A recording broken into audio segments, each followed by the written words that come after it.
All right, let's wind it up a little bit. Let's see what we can do here. Here we go. Oh shit. Hi everybody, it's Jim from County Corvette. I have a 2008 LS3. That's a big deal in 2008. Victory red convertible with 24,255 miles. It's going to be a little bit more because we're going for a ride. But this is a 3-owner car. I sold it to the last owner. I was friends with the second owner. Just got it back, and this thing is as good as they get. The hood stripe and the back stripe were dealer installed, so I'm leaving it be. Otherwise, completely as delivered. It was actually delivered that way because it was dealer installed. But this car's never been touched, raced. It's just always been adult driven. Over the past 3 years, the prior owner that I sold it to, they put 1,200 miles on the car. We maintained it. We maintained it for the prior owner of him, before him. And it's just a great car. It's a power top. Again, the 3LT, it has Michelin's on it, and it's just a perfect car. There's no paint work. I had a little bit of rash under the front bumper cover, which I can take care of. I would do a blend on that. If it's underneath, I'll blend it. If it's on top of it, you know, I would have to take the bumper cover off. But it's not bad. That's the only real flaw in the car, and I want to point it out. But these are the factory chrome aluminum wheels. And just some great options. It's a two-tone titanium black interior, and just a great overall combination. It's a car I would buy in a heartbeat if if I wanted a Corvette that was the best of both worlds. And it's just a lot of car for the money. They're only going up now in value, and this is the best 2008 upper, really sought after, because they went from the LS2 to the LS3. It's just a little bit more of a tweaked engine, and they're bulletproof. They took care of a lot of the issues, and this is trouble-free driving in this car. So let's go for a ride. Okay, so we're pretty well warmed up here. I just put the top up, which works. It's just, you know, these cars with the power tops, it's just such a modern sports car. You know, the prior generation didn't have it, and this C6, you know, they're okay without it, but it's just a luxury that's so nice to have, and it makes it a car you could drive in, say, Florida, where it rains every day, just about. I know on the West Coast it seems like it does, and you know, it's just nice to have. They really work well, and they're relatively trouble-free. In our shop, I haven't seen too many issues with them over the years.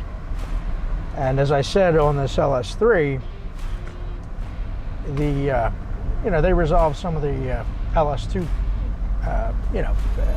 problems that had occurred. These cars are just such tremendous value.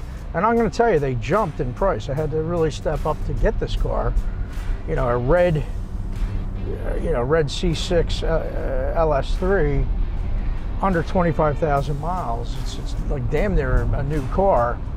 And with these options, I mean, the dealers pay damn near retail for these things. So it's really tough to obtain them.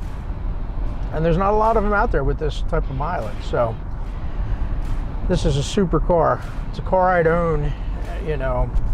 I know I say that a lot, and well, that's why I don't buy every car I say I would own, or I'd be living in a pole barn. I'd be living in the bathroom of a pole barn with a car collection, and I'd be single. So I have I have to be disciplined. But all these cars, you know, any car that we buy and sell, it's a good car. And if I don't say this is a car I would buy, it doesn't mean it's not a good car. It just means it doesn't fit my personality.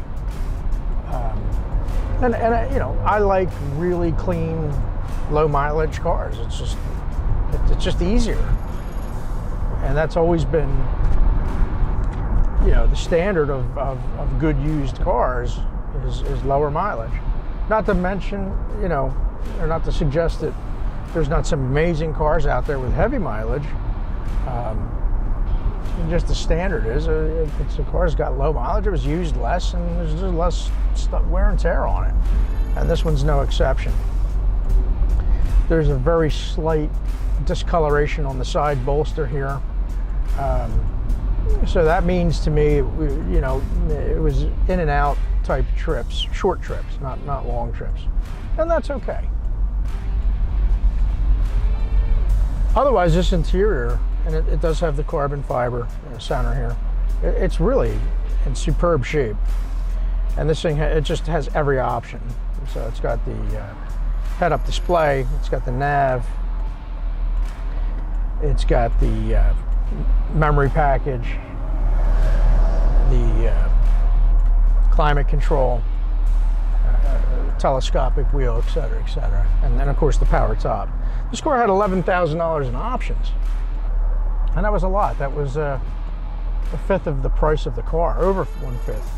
So this car topped out at almost $67,000, and that was a lot of money for an 08 convertible.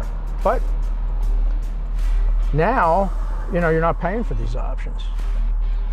So this car is at the top of the market in terms of value, but it's also the best of the best, you know, options, mileage, and all that. So it's a lot of value, and I don't think there's any on the market right now. I did try to do some price comparisons when I was trying to buy the car, and I didn't see anything, you know, red, you know, with this mileage, with these options. So I doubt this car will be around very long, and there's just not a lot of them out there. So we're going to air it out. I know this car is, you know, in perfect condition. We did do, my mechanics looked it over, of course, which I do with every car before I buy. And there's, you know, it's just in tip-top shape. So I don't believe I had to do anything. I did do there was some heavy tint on the windows. I took that off.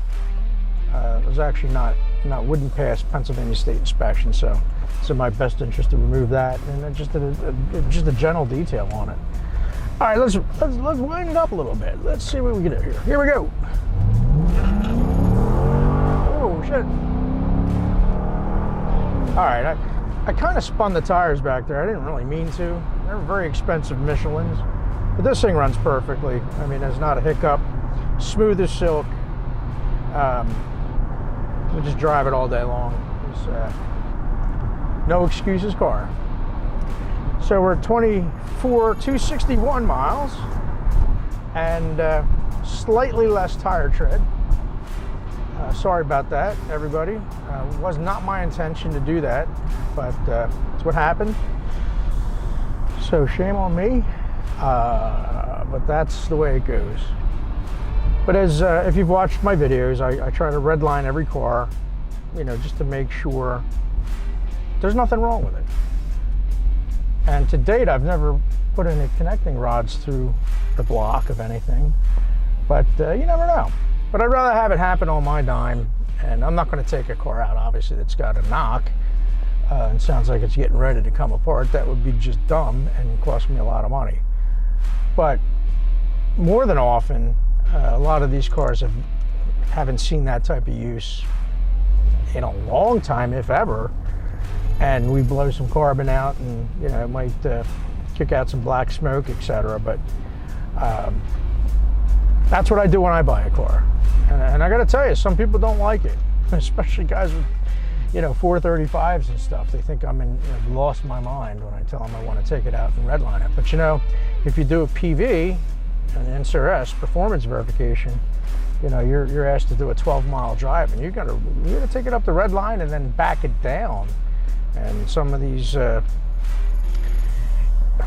don't want to call them opinions, but every judge kind of has their own methodology in doing that. But that's a story for another day. I won't bore you with all that. PVs are tough to obtain. This car is a no excuses car. I'm really happy to have it. I wish I had 100 more of them like this, because it's just easy. But it really comes down to, do you want a red one with low mileage? If you do, buy it. Don't snooze. It won't be around. You're not going to find another one very easily. So that's my sales pitch. And beyond that, if you have a trade, if you have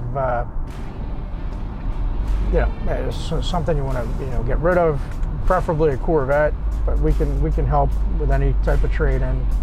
Let us know. We're happy to work with you, and we're easy to get along with. We're just easy. Okay, so thanks for watching the video. I enjoyed the test drive, and look forward to helping somebody get into this car. And please subscribe. We need subscribers. We love our subscribers. It helps. All right. Thank you.